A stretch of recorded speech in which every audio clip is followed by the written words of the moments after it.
Hi you guys, and welcome back to my channel. I just wanted to say good morning, and as you guys can see, I am in a place that I find myself extremely calming. Yes, that would be a cemetery. I always have found cemeteries extremely fascinating, from the different types of graves, what people choose to plant here, and just the history and amazingness that cemeteries can offer people.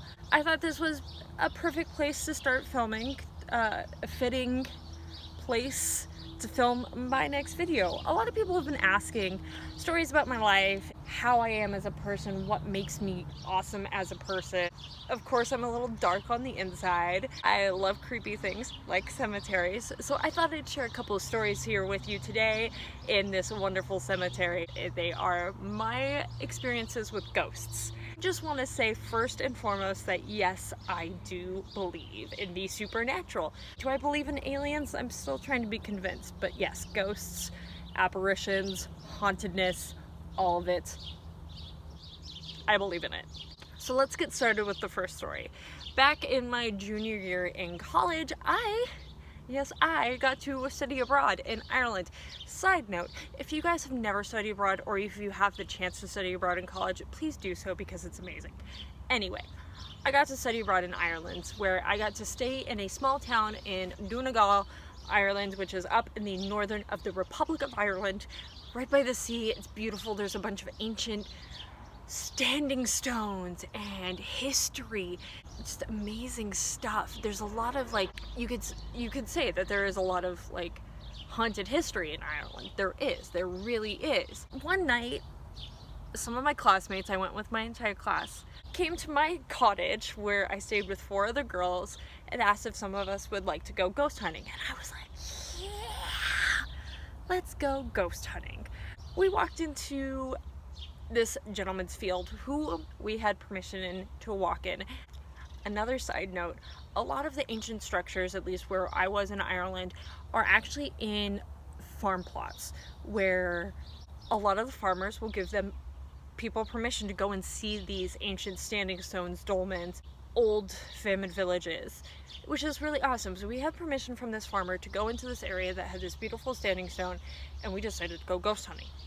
And throughout the night, we didn't really have all too much success with the ghost hunting. So I decided to wander, and I found this like little cavern thing where I could climb in, and it had like this little opening, but you could see everywhere in it because the moonlight shone into this opening.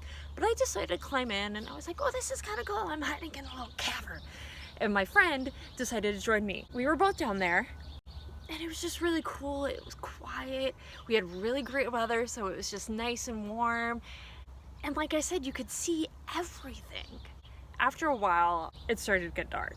And I started looking around and like looking outside to see if the moonlight had disappeared. No, the moon was still shining strong, but this area was getting dark. And then all of a sudden, out in the corner of this little boxed in area cavern thing, I saw a white floating orb.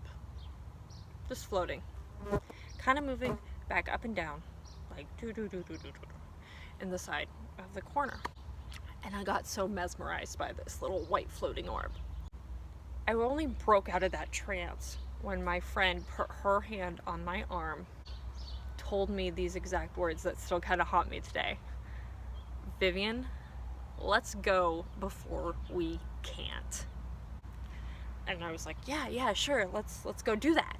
And then I looked back, and that corner that was pitch black, I could see again. There was a corner in the rocks, in the dirt. The moonlight shone perfectly. I got out. To this day, what that was, I don't know. Was it a fairy? Was it a ghost? I have no idea.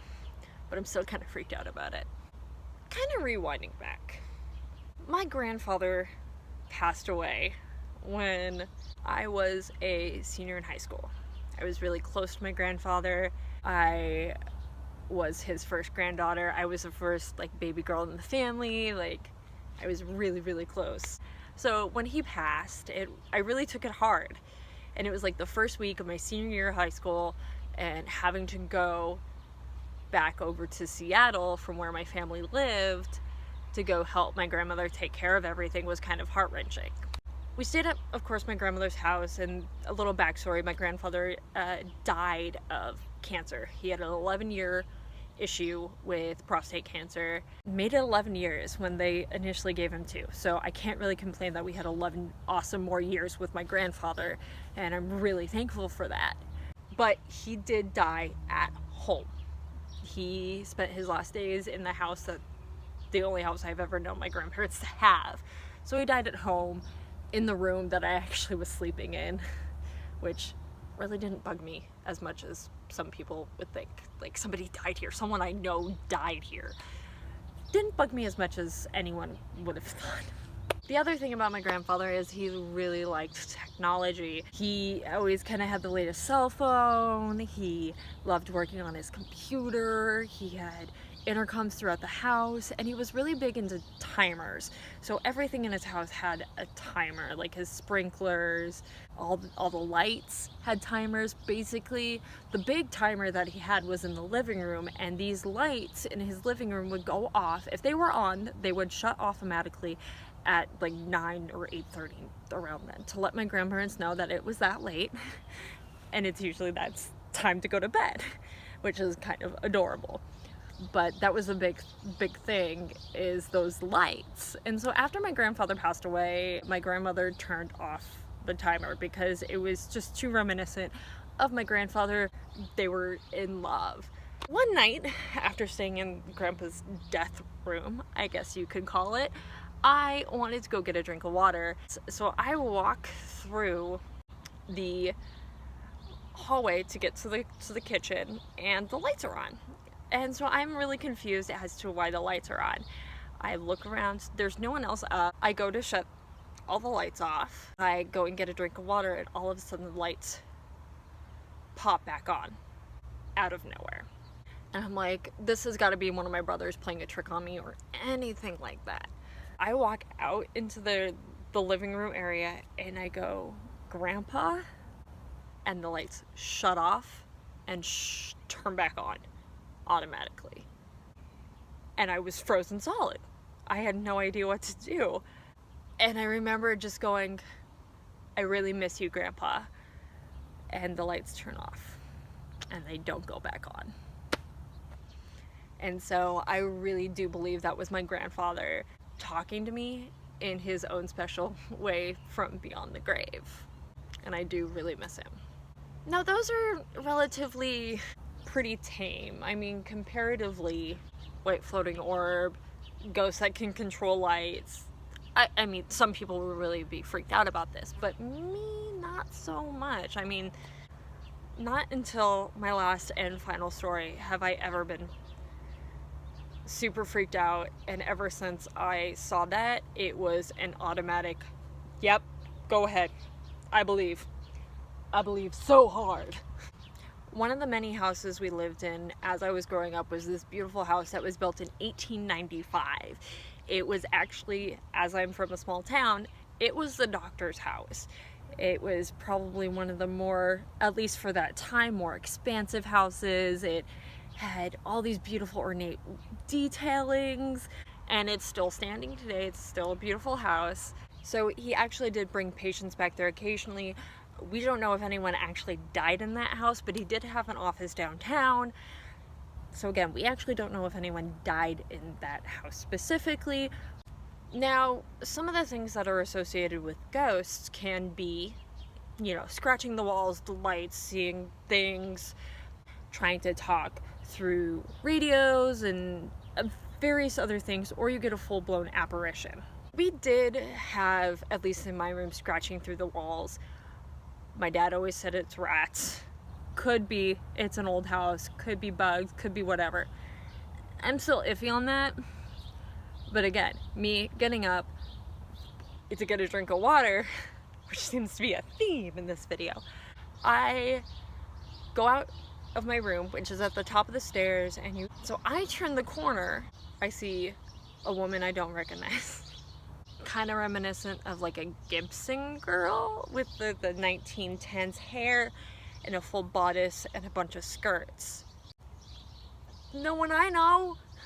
what do? I scream, because I scream for my dad. I was like, Dad, there's somebody in the house. Nobody wakes up, of course. But like, I went back to my room. I was like, screw it, I'm just gonna close the door. Not dealing with this. But I'm like, if there's somebody in the house, I really should get my dad. But no one was waking up, so I decided to take care of this on my own, and I could not find the woman at all. Looked downstairs, looked all around downstairs, looked in the basement, looked outside. It was like 4 o'clock in the morning, so it was still dark. But the only thing I can chalk that up to is actually seeing a full-on apparition. Again, I don't know if anyone has died at that house or around that house, but I saw a full-blown woman at the base of my stairs, dressed in like a 1910 outfit with the Gibson girl hair. And from that moment on, A, freaked me out, B, believed in ghosts. Hand down, believed in ghosts.